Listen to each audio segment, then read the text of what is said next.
Buenas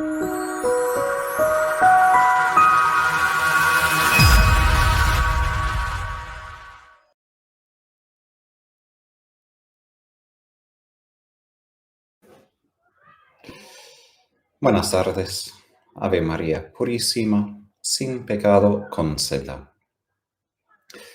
Empezamos hoy con la segunda carta de Jesús a las iglesias en Asia Menor, comenzando con la carta a Esmirna. Pero, como siempre, comenzamos con una oración.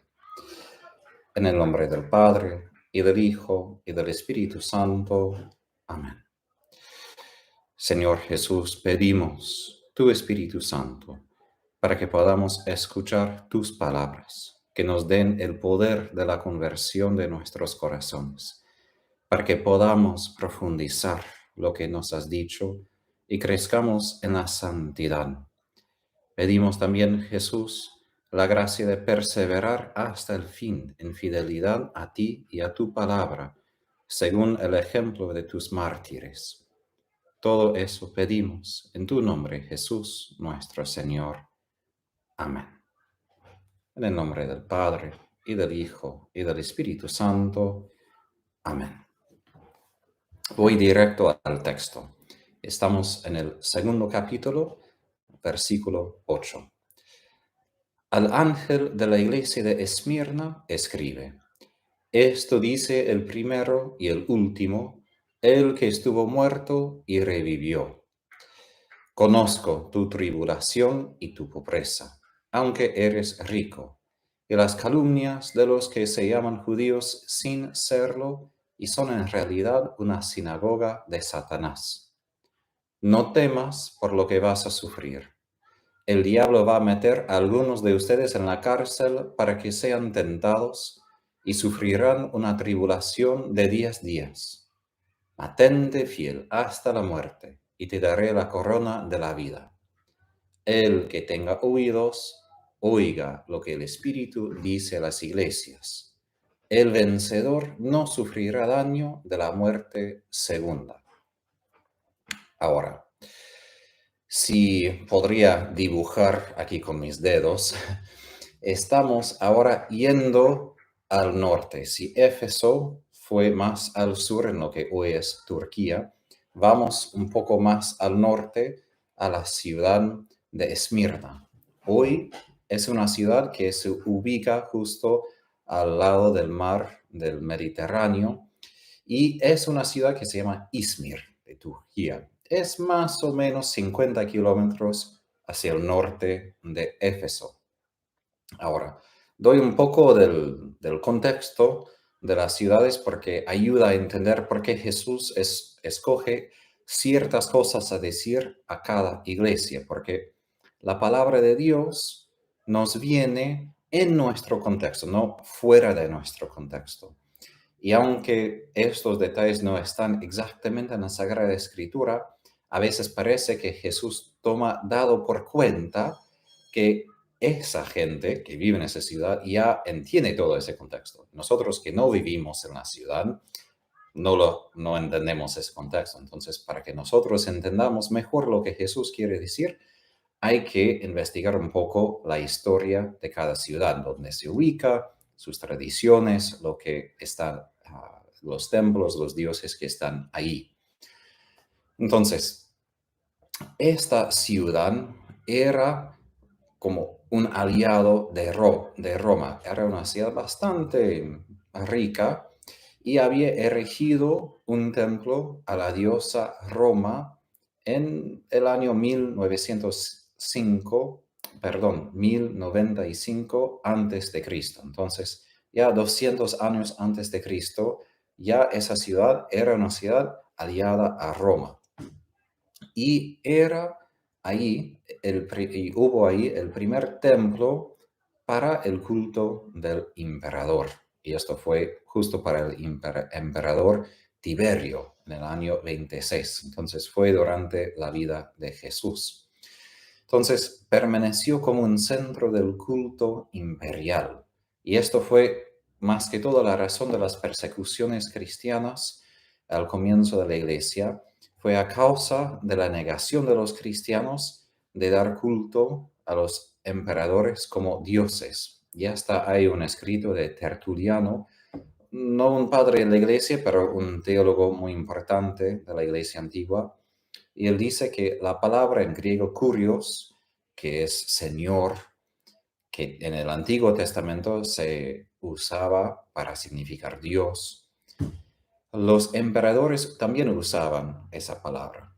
Y Tertuliano dijo que esa palabra, si quiere decir simplemente que el emperador tiene poder temporal, el cristiano puede llamar a César Curios, Señor. Pero si esto refiere que el emperador se ve o nosotros lo vemos como Dios, no podemos decir esto. Y ahí empezó las persecuciones, porque era una negación no solo de un acto de culto, lo que para nosotros hoy uno puede vivir en la sociedad sin estar asociado con ninguna religión, ningún tipo de culto. Pero en el mundo antiguo no fue separada la sociedad y el culto a los dioses. Entonces, negar culto fue como irse de la sociedad y por esto empezaron las persecuciones, porque fue una manera de echar hacia afuera los cristianos, de condenarlos. Ahora, eso es probablemente la razón, es decir, que fue un centro del culto del emperador, fue probablemente una de las razones que Esmirna, esa ciudad, enfrentó persecución. Vamos a escuchar. Pero también es la razón probablemente por el martirio de San Policarpo. Ahora, San Policarpo fue un mártir, un obispo de esa ciudad, y él era de la segunda generación de los cristianos. Es decir, él probablemente había escuchado esa carta por la primera vez cuando se leyó en la iglesia de Esmirna, porque él aprendió el evangelio del apóstol San Juan. Es decir, él fue la segunda generación, justo después de la generación de los apóstoles. Y él sufrió su martirio justo por negar el culto al emperador y ofrecer incienso, y tenía 86 años. Imagínense sufrir y tomar la decisión de enfrentar la muerte cuando ya tenemos 86 años. Pero Policarpo rehusó hacerlo diciendo que he servido a Jesús por tantos años y me ha siempre hecho bien, nunca me he hecho mal. ¿Por qué debo negarle después de tantos años de fidelidad? Entonces, frente de una ciudad que da títulos divinos a un hombre, al emperador, Jesús se identifica como el primero y el último. Es decir, habíamos escuchado en el primer capítulo que Dios Padre se identifica como el Alfa y Omega, y después, en el mismo capítulo, Jesús también se identifica como el primero y el último. Es decir, la igualdad entre Padre y Hijo. Y ahora Jesús identifica su divinidad contra la divinidad falsa de los emperadores. Y también habla de sí mismo como el que había muerto, pero ahora vive. Es decir, que antes había muerto por un tiempo, pero ahora vive por toda la eternidad. Es decir, que él ha conquistado todo el poder de la muerte y ahora vive por el poder de Dios. Ahora, Jesús consuela a esta ciudad a esta iglesia diciendo que él conoce su tribulación y su pobreza. Es decir, que a veces nosotros en los sufrimientos podemos preguntar, o de hecho preguntamos a Dios, ¿dónde estás? Ni te das cuenta de mi sufrimiento porque no haces nada. Pero Jesús deja claro que Él conoce la tribulación de los cristianos en esa iglesia y también conoce nuestra tribulación. Es difícil a veces entender cómo Jesús puede conocer que estamos sufriendo y conoce el dolor y todavía no reacciona o no cambia las cosas de inmediato. Pero en esto hay una diferencia entre el amor humano y divino. Recuerdo haber leído de Santa Teresa de Ávila que ella comparó el amor humano con el amor divino y dijo que el amor humano siempre, y con razón, tiene compasión cuando el otro está sufriendo. Y Jesús sí compadece, tiene compasión por nosotros. Pero ella dijo que además de esto, el amor humano siempre quiere quitar cualquier causa de dolor, lo que sea.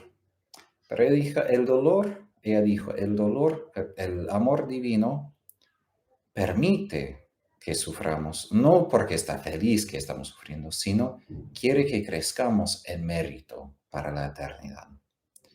Y esto es difícil de entender porque mientras que estemos en dolor, no vemos el premio que estamos ganando ya ahora. Pero por esto, San Pablo aclara en sus cartas que es importante vivir en esperanza, es decir, de regocijarnos porque nos viene. Y por esto, Jesús, aun si conoce nuestra tribulación, nuestro sufrimiento, no siempre quita esa tribulación de inmediato, porque esto prepara para nosotros el premio de la vida eterna. Ahora,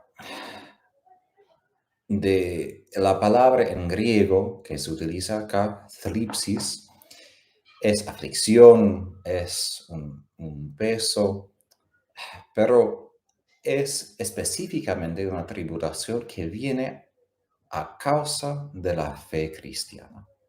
Es decir, no solo es, por ejemplo, que alguien está padeciendo, no sé, cáncer, lo que padece todos, sino que específicamente Jesús conoce la tribulación que pasan porque viven su fe. Obvio que Jesús tiene compasión por el sufrimiento que todos pasamos, pero esto, más que todo, se reduce, podemos decir, a los efectos del pecado original. Aquí Jesús está dirigiéndose a la iglesia que está sufriendo a causa del bien que están haciendo, de que quieren vivir su fe en medio de una ciudad pagana. Ahora, ellos quizás padecen pobreza porque viven su fe. Eso puede ser, porque cuando uno es marginalizado a causa de la fe, no va a poder ganar, acumular muchas riquezas.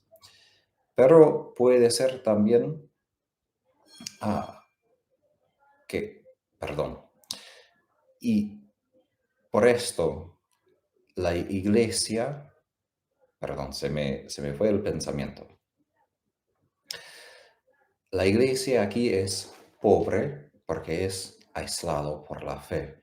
Puede ser por esto, pero también puede ser simplemente que los cristianos vienen de la sociedad, podemos decir, como baja, que no tenía muchos recursos cuando se convirtieron, porque también sabemos que Jesús predicaba el Evangelio a los pobres, a los que más necesitaban el consuelo que viene de Dios.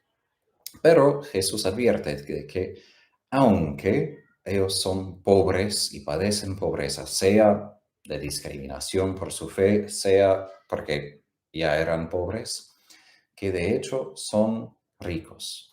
Santiago en su carta advierte que lo que el mundo ve como los pobres, Dios ve como ricos, porque los que son pobres en lo que es material son ricos en la fe. No siempre pasa así, porque hay muchos pobres que a veces anhelan simplemente tener mucho dinero, ¿no?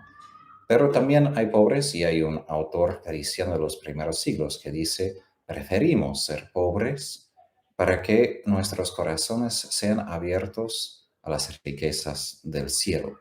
Y eso exige desprendimiento, ¿no?, del mundo, de lo que ofrece, y no simplemente aceptación de que uno no tiene lo que quiere, ¿no?, porque uno puede todavía intentar ganar mucho dinero y comprar lo que el mundo ofrece.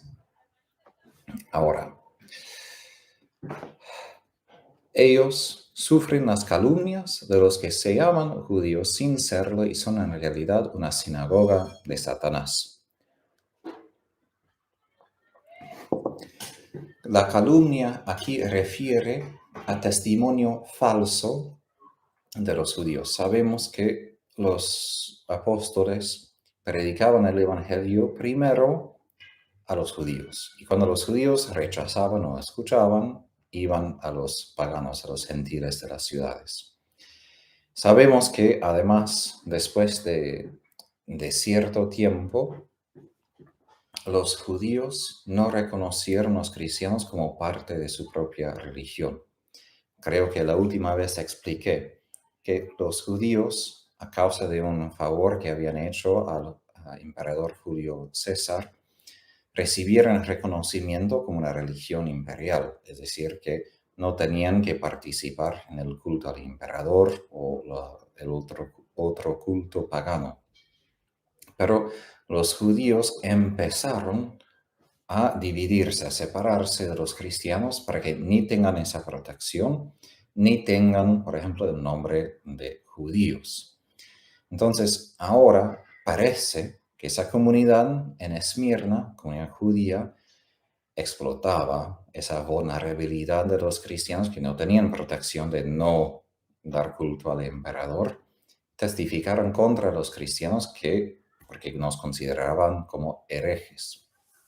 Ahora Jesús ya había predicho toda la situación en los evangelios, de que iban a sufrir a causa de los demás, de los judíos y de los propios hermanos. Y aquí Jesús usa palabras muy severas, ¿no? Llamándolos una asamblea de Satanás. La, la razón es muy como explícita acá, no es simplemente que Jesús se enoja y utiliza nombres feos, ¿no? Por enojo. Es decir, Satanás es el enemigo del pueblo de Dios, es el enemigo de Dios y de su pueblo, acusador de los hermanos, dice luego en Apocalipsis 12. Y aquí vemos que los judíos en esa ciudad estaban cumpliendo esa misma función de Satanás, estaban acusando, estaban en contra de Dios y de su pueblo, ¿no? El nuevo Israel. Y por esto Jesús llama a esa asamblea, no todos los judíos, no todos los judíos de todo el tiempo, sino en esa ciudad una asamblea de Satanás. Y esto es una advertencia aún para nosotros, porque no es simplemente de que si nosotros practicamos la religión, que somos exentos de la influencia de Satanás. De hecho, la influencia peor de Satanás justo se esconde detrás de lo que parece ser religioso.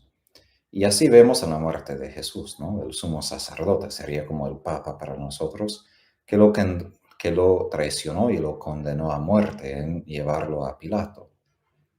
Entonces, para nosotros también no es suficiente que seamos simplemente cristianos por nombre, porque todavía en ser cristianos por nombre podemos ser bajo la influencia de un espíritu que no es el Espíritu Santo. Y por eso es tan importante vivir en el estado de gracia para que, como Pablo dice, seamos hijos de Dios, porque él dice, los que son conducidos por el Espíritu de Dios, ellos son los hijos de Dios. Solo si somos conducidos por ese Espíritu. Sí, somos hijos por el bautismo, pero en realidad somos de verdad esos hijos cuando nos comportamos así. Ahora, también, antes de seguir en el testimonio o el libro sobre el martirio de San Policarpo, menciona explícitamente que Policarpo fue entregado a los jueces paganos a causa de los judíos que lo habían rechazado, que lo habían hecho lío en la ciudad y por esto él fue llevado a los jueces y después condenado a la muerte. No temas por lo que vas a sufrir. Ahora, en la Biblia muchas veces escuchamos la repetición de esta palabra de que no debemos temer. Ahora, el miedo es una emoción y como tal no es un pecado sentir una emoción, ninguna emoción, porque emociones en sí son indiferentes. Lo que cuenta como pecado es un acto, es una decisión de nuestra voluntad. Y aquí cuando dice que no deben temer, no es que deben quitar de sus corazones todo tipo de emoción de miedo. Más que todo está diciendo que el miedo no debe regir sus decisiones. Es decir, que ellos deben seguir en su fidelidad, aun a pesar del sufrimiento, aun a pesar del miedo que ellos sienten. Entonces, vemos, por ejemplo, a Jesús en su agonía en el huerto, que él sentía mucha tristeza, mucho miedo, pero rezaba y decidió, aun a pesar de su miedo a la muerte, de entrar en su pasión y morir por nosotros.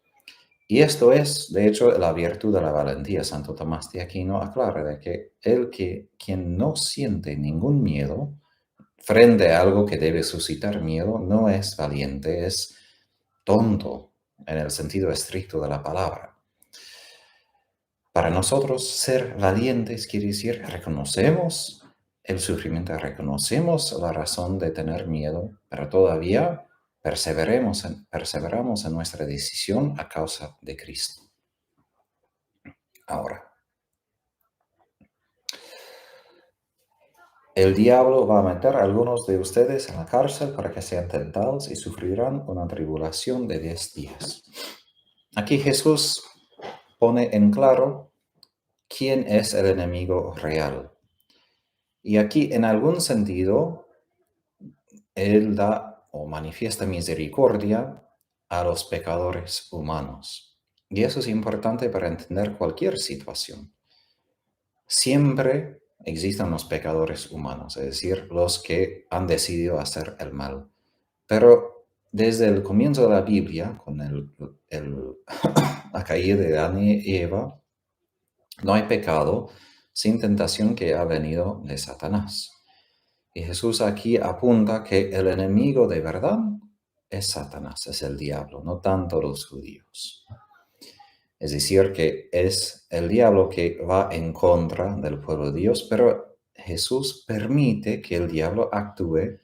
¿Para qué? Para que puedan perseverar, crecer en la virtud y así ganar la corona de la vida, lo que vamos a escuchar. Ahora, Jesús aquí apunta o predice lo que va a pasar.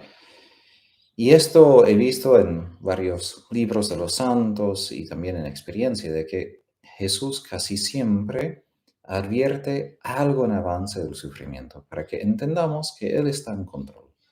Aun si parece que Satanás está en control, que los pecadores están en control, Él aclara de que Él permite el mal y lo permite por una razón suya, es decir, que Él tiene algo en su mente, algo bueno por lo cual Él permite el mal.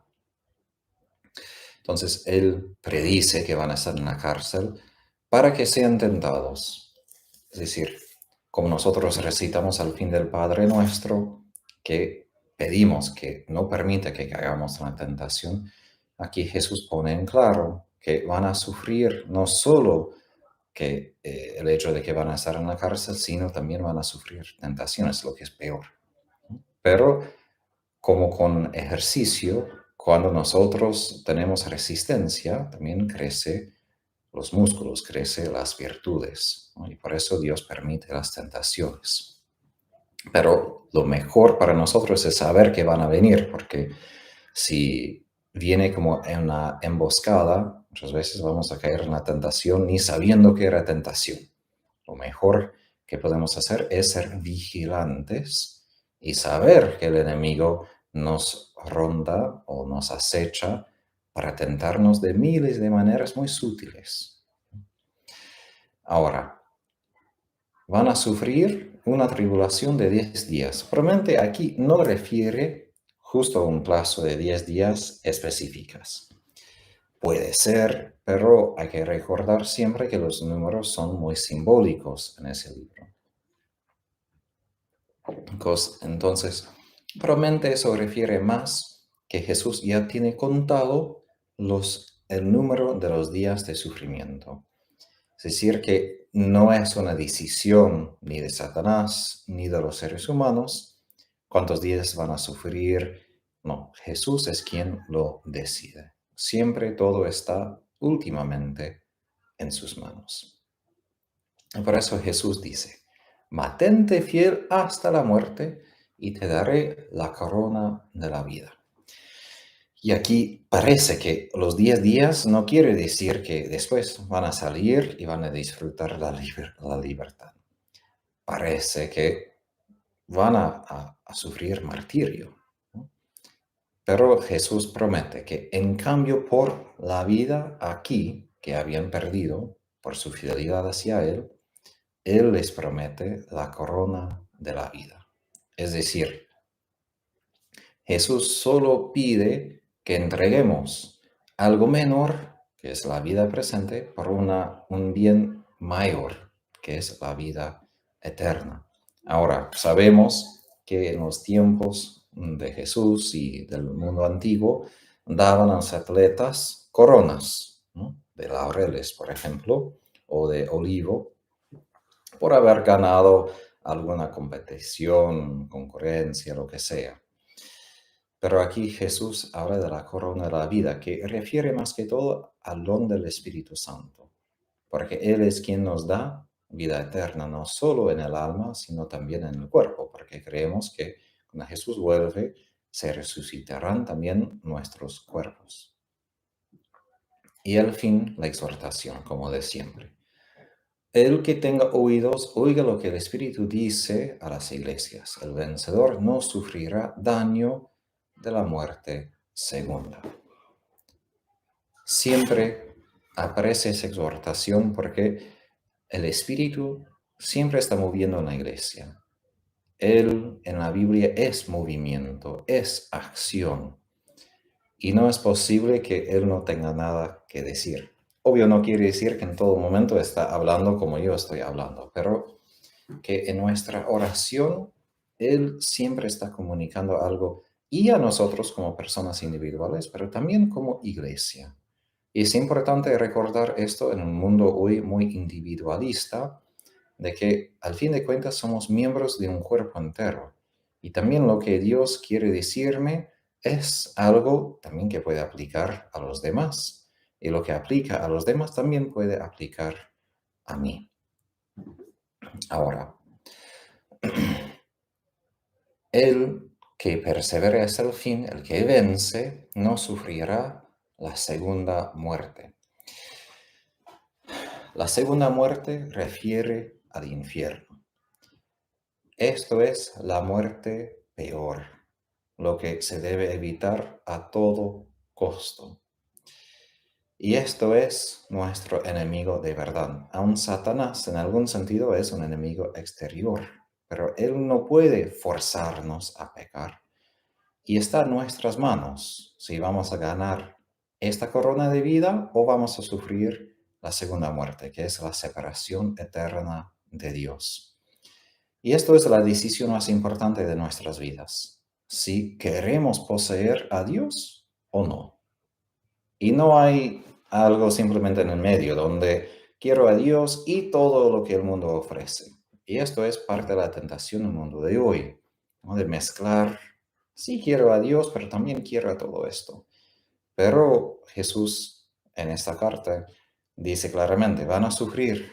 Y cuando sufren van a tener que decidir. O quieren a mí y por eso van a mantenerse fieles hasta el fin, perdiendo todo en esta vida, hasta la vida misma, para ganar la corona de la vida. O si niegan a mí, van a padecer lo que es peor. Quizás quedamos con los bienes de este mundo, pero al fin de la vida vamos a sufrir no solo la muerte física de nuestros cuerpos, sino también la muerte de nuestras almas. Es decir, vamos a sufrir la falta de Dios. Y esto es una gran promesa.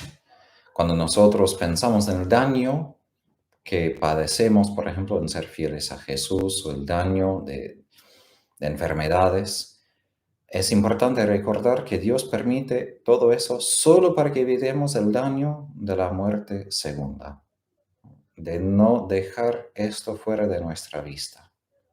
No es muy popular hablar del infierno hoy en día y no es que Dios quiere enviarnos al infierno, pero es de reconocer de que Dios permite que perdamos esta vida, que no disfrutemos toda la vida como quizás quisiéramos, para que evitemos el mal peor que todos. Porque puede ser que si tuviéramos todo lo que quisiéramos tener, no vamos a ser fieles a Él hasta el fin.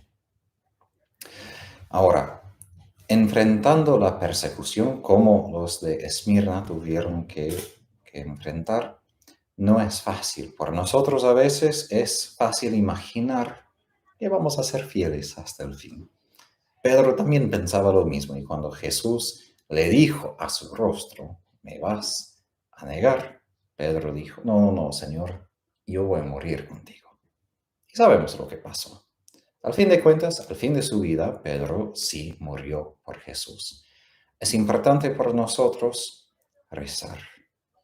Podemos imaginar que sí, voy a ser fiel a Jesús, voy a mantenerme fiel, pero no debemos tener ni orgullo ni soberbia de contar con nosotros mismos, porque somos muy débiles y necesitamos prepararnos ya ahora en momentos de consuelo, de paz en el mundo, aunque sabemos que hay una guerra ahora, pero en estas partes del mundo donde disfrutamos de la paz, es importante ya prepararnos, porque puede venir repentinamente la prueba, la tribulación, y si no estamos ya preparados, no vamos a poder ser fieles hasta el fin. Y eso sería lo peor que nos pueda pasar. Y ahora, antes de seguir a otra carta, Dios utiliza todas esas tribulaciones para ponernos a prueba, purificarnos y fortalecernos. ¿Por qué? Al fin de este libro vemos que la esposa del Cordero, es decir, la Iglesia, tiene una vestidura hecha de las obras buenas de nosotros, de todos nosotros. Es decir, su santidad es compuesta con nuestras obras, con nuestras virtudes, cómo hemos vivido. Y esto solo se gana a través de sufrimiento muchas veces. Como usé el ejemplo ya, en el ejercicio de levantar pesas, uno tiene que aumentar el peso para también aumentar la fuerza física. Lo mismo en el mundo espiritual. Dios permite sufrimiento como resistencia para que, si tal es el sufrimiento, tanto más grande debe ser nuestra virtud para vencer el sufrimiento, para vencer nuestro enemigo, como ya ha hecho Jesús. Seguimos a la iglesia de Pérgamo. Se pueden ubicar que estoy en Argentina tomando mi mate por la tarde.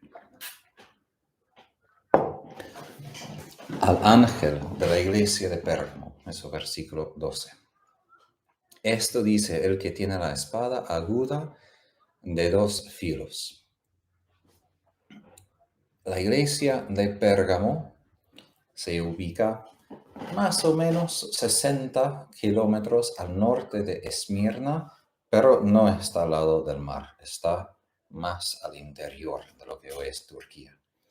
Anteriormente, antes de la conquista de Roma, era un capital orgulloso de un reino de los atálidos, gente del mundo antiguo. Ahora, en ese tiempo, Pérgamo tenía una biblioteca de 200.000 volúmenes, libros. Y esto fue la biblioteca segunda más grande en el mundo. La más grande se ubicó en Alejandría, en Egipto. Ahora, esto fue una ciudad amurallada, es decir, tenían muros por todos lados. Y en la ciudad hubo una colina que era de 300, 400 metros, que fue de arriba de toda la ciudad. Allí, a la cima de esta colina, se ubicó un altar inmenso a Zeus. Zeus que ellos pensaban y llamaban como el salvador de la ciudad y del mundo. Y este altar era inmenso. Hasta hoy tiene esto en Berlín, en Alemania, y se puede ver. Luego vamos a escuchar que Jesús refiere a ese altar, probablemente a ese templo, como el trono de Satanás. Por esto, Pérgamo era el centro de la religión pagana en Asia. También, la patrona de la ciudad era Atena, la diosa de sabiduría y también de la victoria. Dionisio, el dios del vino y del ser emborrachado, era patrón de la dinastía real. Hubo ahí ¿cómo se dice? Como una capilla, un santuario, a Asclepio, que fue el dios de la sanación, de la curación física del cuerpo. Y tenían baños medicinales que se ubicaron justo a los pies de esta colina grande. Después de que escribió ese libro, Galen, que fue el doctor, el médico famoso, vivía en esa ciudad. Él es reconocido como el padre de la anatomía humana. 3 veces Roma había dado el título de honor de que esa ciudad era el guardián del culto imperial. Ahora, eso manifiesta la fuerza de la religión pagana en esta ciudad. Jesús se presenta a esa ciudad como el quien está en posición de juzgar, que tiene la espada aguda de 2 filos. En la Biblia, esa espada aguda se refiere a la palabra de Dios que divide lo que es bueno de lo que es malo. Entonces, Jesús se presenta aquí como juez, el que ve todo y tiene la autoridad y el poder de dividir y de juzgar. Jesús sigue. Sé dónde vives, dónde está el trono de Satanás. Eres fiel a mi nombre y no has renegado de mi fe, ni siquiera en los días de Antipas, mi testigo fiel, que fue muerto entre ustedes, ahí donde habita Satanás. 2 veces Jesús aclara que eso es donde se ubica el trono de Satanás, donde vive Satanás. Como dije, realmente se refiere al templo y altar inmenso a Zeus, que uno podría comparar como un trono, que estaba justo a la cima de la colina, arriba de toda la ciudad. Porque los cristianos consideraban los dioses paganos como demonios, es muy normal que aquí Jesús asocia el rey de los dioses paganos con Satanás, que es el demonio, que es el líder de todos los otros demonios. Ahora, Jesús da un elogio, podemos decir, a los cristianos de Pérgamo porque se han permanecido fieles a su nombre y no han negado su fe, porque podrían haberlo hecho, es decir, negado su fe y su nombre en ofrecer incienso a Zeus o al emperador. Sería muy fácil en tal ciudad, ¿no? Pero no lo hacían. Y de rehusar tal culto fue reconocido por los demás como no tan patriótico, podamos decir. Y podría reconocer como traición, en el sentido peor. Entonces los cristianos resistían mucha presión social y legal cuando decían no al culto a Zeus y al emperador. Y Antipas, no sabemos exactamente quién es, pero puede ser que era el obispo de esa ciudad, perdió su vida. Y Jesús lo llama como su testigo fiel, lo que es al comienzo, en el capítulo 1, como el testigo fiel.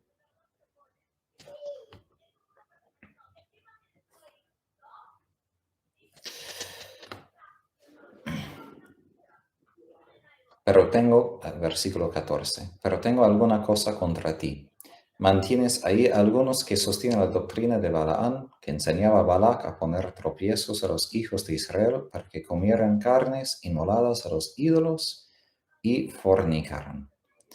Así tú también mantienes algunos que sostienen la doctrina de los nicolaitas. Arrepiéntete, pues, si no, iré pronto a ti y lucharé contra eso con la espada de mi boca. Ahora, a pesar de la fidelidad de los cristianos de Pérgamo, Jesús tiene algunas cosas todavía para corregir. Y aquí es una cosa importante en todo ese libro y también en la vida cristiana, de que somos una mezcla de buenas cosas y de pecados. Y ser pecador justo quiere decir que somos una mezcla. No somos totalmente malos ni totalmente buenos. Entonces, es de esperar que si Jesús nos habla, Él va a tener cosas lindas para decir, porque Él ve el bien que tenemos o hacemos, pero también Jesús ve el mal.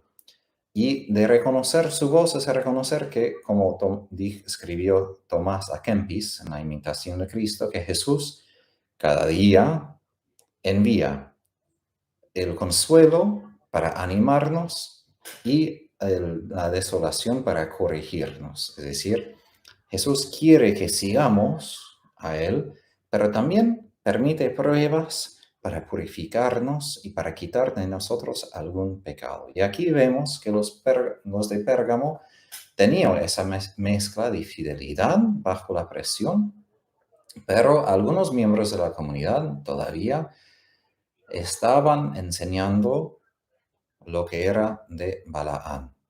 Ahora, en el libro de Números, nosotros leemos sobre el tiempo de Israel en el desierto, ¿no? Y el pueblo se profanó en prostituirse con las mujeres de Moab. Y después, esas mismas mujeres invitaban a los israelitas a ofrecer sacrificios a sus dioses. Ahora, el resultado de esto fue que Dios hirió a Israel con una plaga. Y si recuerdo bien, era como 40.000 personas que murieron a causa de la plaga. Y Moisés explica luego que este profeta era responsable por haber propuesto esa estrategia de seducción a Balac, quien era el rey de Moab, para derrotar a los israelitas. ¿Qué quiere decir esto aquí? La enseñanza de los nicolaitas realmente no refiere a su enseñanza sobre Dios o sobre Cristo, pero refiere más que todo a su enseñanza moral. Jesús compara esta enseñanza de los nicolaitas a un tropiezo, ¿no? Es decir, que ellos no pueden vivir bien su vínculo con Dios. ¿Por qué? Porque comen comida sacrificada a los ídolos y también practican la inmoralidad. Puede ser aquí que refiere la inmoralidad sexual en el sentido estricto, pero también recordamos que, según los profetas, la inmoralidad sexual también era imagen de la idolatría. Ahora, en el tiempo de Roma, en el tiempo del imperio, fue muy común que los dos estaban juntos. Es decir, en los templos, por ejemplo, de Afrodita, era muy común practicar y algo de culto a ella y también practicar algo de prostitución o de inmoralidad sexual. Y Pablo, los demás autores y Jesús aquí advierte fuertemente que los cristianos no deben compartir las prácticas sexuales de los romanos. Esto fue una cosa muy como visible de los cristianos que no compartían la impureza de los paganos, que fue por todos lados, y también por nosotros hoy, ¿no? Vivimos un mundo muy pagano en ese sentido que aprueba muchas prácticas sexuales. Ahora, no sabemos de dónde viene esa enseñanza de los nicolaitas, pero realmente ellos lo que decían era que participar en ese culto pagano o participar en esas prácticas sexuales era aceptable. Es decir, que para no caer bajo tanta presión de resistir siempre la influencia de la cultura pagana, ellos decían, no, se puede un poco al menos estar presente. Es decir, que era como una mezcla de su fidelidad, ¿no? Y ahí entra el problema, ¿no? Porque Jesús, siendo el único Dios, exige a nosotros una fidelidad completa. ¿no? Un hombre no puede decir a su mujer, soy fiel a vos 90% del tiempo, o 99% del tiempo, ¿no? Ella no va a estar feliz, aun si es solo 1% del tiempo que es infiel con otra mujer. No importa, eso no vale. Y tampoco con Jesús. Versículo 16. Arrepiéntete pues, si no, iré pronto a ti y lucharé contra esos con la espada de mi boca. Aquí vemos que Jesús recuerda que deben arrepentir. Es la primera palabra en el Evangelio que él dice, arrepiéntense y creen en el Evangelio. Y Jesús sigue diciéndolo. Hay que recordar que siempre con el Evangelio, con lo que Jesús enseña, siempre es una llamada a la conversión. Donde quiera que estemos en el camino hacia la santidad, siempre hay una llamada a la conversión. Y él advierte, si no iré pronto y lucharé contra esos con la espada de mi boca.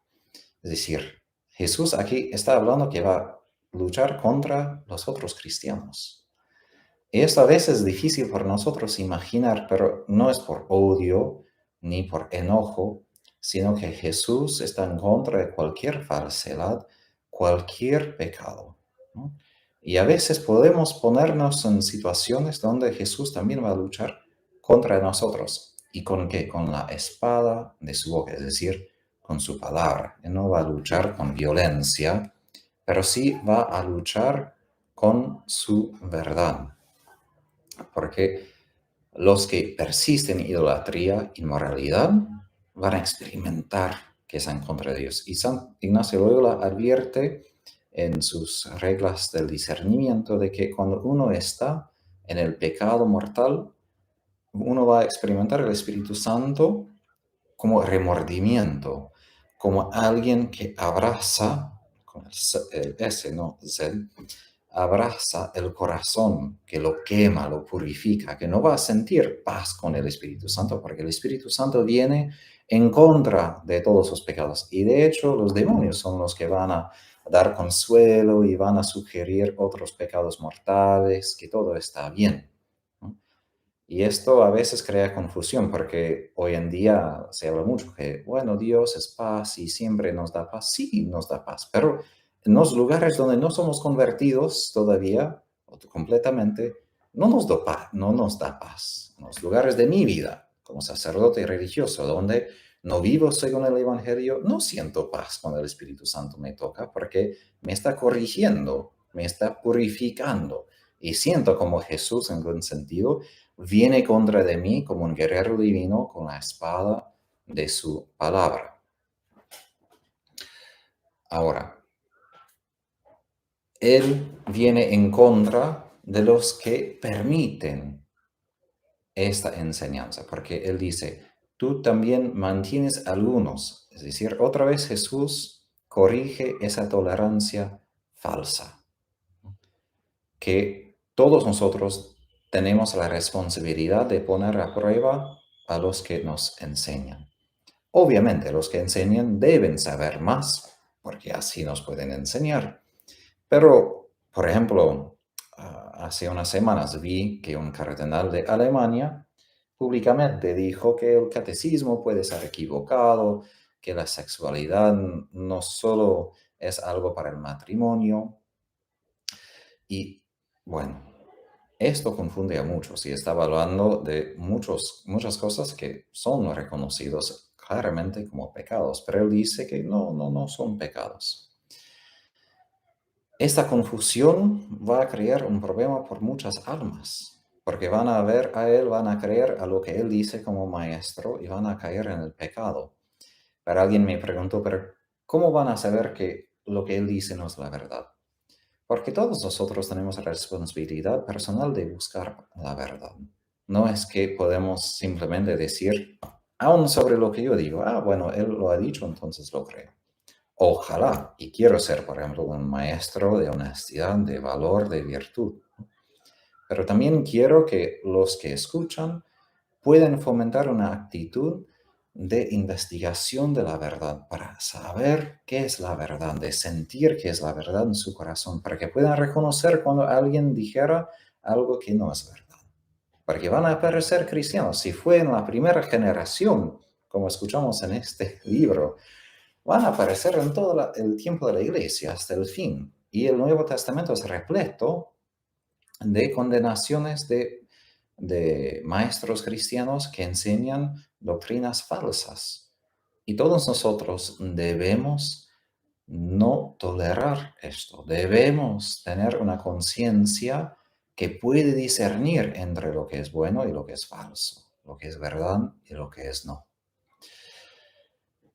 Jesús sigue: el que tenga oídos, oiga lo que el Espíritu dice a las iglesias, la misma exhortación. Al vencedor, es decir, al que permanece fiel a él en todo hasta el fin, le daré maná escondido. Ahora, si Jesús había corregido a los de Pérgamo por haber comido carne de los ídolos, ahora él dice: si no comen esto, ellos en vez de eso van a comer el maná escondido, es decir, referencia a la Eucaristía. Y Pablo en su carta a los Corintios dice que uno no puede y comer lo que es sacrificado a los ídolos y estar en la Eucaristía. O uno hace esto o otro. Y aquí Jesús advierte: si dejan la inmoralidad, la idolatría, van a experimentar esta comida celestial. Y que es escondido refiere a la realidad de lo que es la Eucaristía, porque muchos de nosotros podemos recibir la Santa Comunión como sacramento, es decir, la hostia, ¿no? Pero Santo Tomás de Aquino hace una distinción teológica entre recibir la hostia como sacramento, la señal, el símbolo del sacramento, y recibir la realidad del sacramento. Y de hecho, no todos nosotros recibimos toda la realidad, todo lo que contiene, porque la Eucaristía contiene a Dios mismo, toda la gracia. Y es como consumir fuego. Debemos convertirnos en fuego, pero muchas veces no nos pasa. ¿Por qué? Porque muchas veces somos una mezcla todavía. No dejamos la inmoralidad, no dejamos la idolatría. Y ahora, puede ser que no estamos yendo a casas y comiendo carne sacrificada a ídolos, pero muchas veces nuestros corazones no tienen una lealtad completa a Jesús. Y quizás eso no se manifiesta en qué comemos, sino en cómo dedicamos nuestro tiempo, nuestros compromisos, y una idolatría quizás más escondida, en que prestamos más tiempo en asuntos personales, trabajo, deportes, que prestamos a Jesús, quien es nuestro Señor y merece ser no simplemente parte de nuestra vida, y no simplemente el primero en nuestra vida, pero el centro de toda nuestra vida, en todo momento. Porque ni el número uno, porque podemos decir, bueno, lo hice primero y después lo dejo. No, ni dejamos. Siempre está en el centro, es el centro de nuestra vida. Y Jesús sigue: le daré también una piedrecita blanca, y grabado en la piedrecita un nombre nuevo que nadie conoce sino el que lo recibe. Fue una práctica en el mundo antiguo. En vez de enviar como cartas de invitación como hoy, o por correo electrónico o correo normal, en ese tiempo, para que uno pueda entrar en banquetes, uno tendría una piedrecita blanca. Es decir, esto fue como símbolo de que uno tenía permiso para entrar. Entonces Jesús promete el maná escondido en un banquete, pero ¿qué van a necesitar? La piedrecita blanca, es decir, la capacidad de entrar a ese banquete. Y que es blanca refiere a esa luz, a lo que es bueno, al poder de la resurrección, ya que recordar en el bautismo hemos recibido el algo, es decir, la vestidura blanca. Y no solo la piedrecita, pero una piedrecita con nuestro nombre. Es decir, es un premio muy particular a nosotros. No es simplemente que Dios ofrece lo mismo a todos, ¿no? Es con nuestro nombre, porque reconoce nuestra fidelidad, nuestro compromiso, y que nadie conoce sino el que lo recibe. Es decir, cuenta de un vínculo muy personal entre Dios y mí. No es algo simplemente que todos lo conocen o es un premio en común. es una intimidad muy particular entre mí y Dios, que los demás no pueden ver desde afuera, ¿no? No es simplemente algo común, es algo muy particular. Y ahora, termino. ¿Dónde están los nicolaitas hoy? ¿O dónde está la idolatría hoy? Hoy en día, aún en la iglesia, existen los que quieren relajar las presiones que experimentamos como cristianos a causa de la sociedad contemporánea, que dicen que no tenemos que evitar esto, o por ejemplo, los actos homosexuales no son malos, o la contracepción, anticonceptivos no son malos. Obvio, entiendo que cada persona tiene sus debilidades, tiene sus pecados, y no debemos simplemente escoger algunos pecados más que otros pecados, porque todos somos pecadores y todos son pecados, ¿no? Pero hay pecados que hoy en día se hacen más y más comunes y más como aceptables, ¿no? Y Jesús en esa carta advierte de que uno puede tener lo que es la ortodoxia, es decir, una enseñanza o una fe correcta en cuanto a Dios y a Jesús, pero una moralidad incorrecta, débil, que hace que uno no tenga la fidelidad a Dios en la vida práctica. Y eso es lo que se llama hoy en día el ateísmo práctico. Uno puede crecer todo lo que es verdad sobre Dios, pero no se encuentra el resultado o efecto de esto en la vida cotidiana, en sus decisiones. Sigue igual. Y si uno busca las estadísticas, desafortunadamente, uno ve que los católicos no son muy diferentes que los paganos o los que no tienen religión. Ya a veces somos peores en cuanto a divorcio, aborto y otros pecados, ¿no? Y eso es lo que Jesús dice que no debe existir, ¿no? No debe existir esa falsa mezcla de una fe correcta con una moralidad baja, podemos decir, una moralidad débil. Si creemos en Jesús, va a exigir todo de nuestra vida, todo de nosotros para que seamos fieles a Él. Y es importante reconocer dónde nosotros cedemos, damos lugar a la presión del mundo. Porque es más fácil hacer esto. Es más fácil no vivir bajo tanta presión. Obvio que no debemos hacer las cosas más difíciles de lo que deben ser. Pero tampoco podemos negar que ser cristiano exige nuestro todo. Y va a exigir quizás toda nuestra vida y hasta la vida misma. Terminamos. Señor Jesús, tú sabes y conoces nuestros pecados y nuestra debilidad. Pedimos, Señor, tu misericordia, para que tengamos un arrepentimiento verdadero y profundo, y para que crezcamos en virtud y fidelidad a ti. No permita, Señor, que tengamos corazones débiles y mezclados, sino que podamos ser vencedores sobre Satanás, sobre el pecado, para que podamos compartir ese maná escondido en tu reino. Y la bendición de Dios, Padre, Hijo y Espíritu Santo, descienda sobre ustedes, permanezca para siempre. Amén. Nos vemos el sábado que viene. Gracias por escuchar.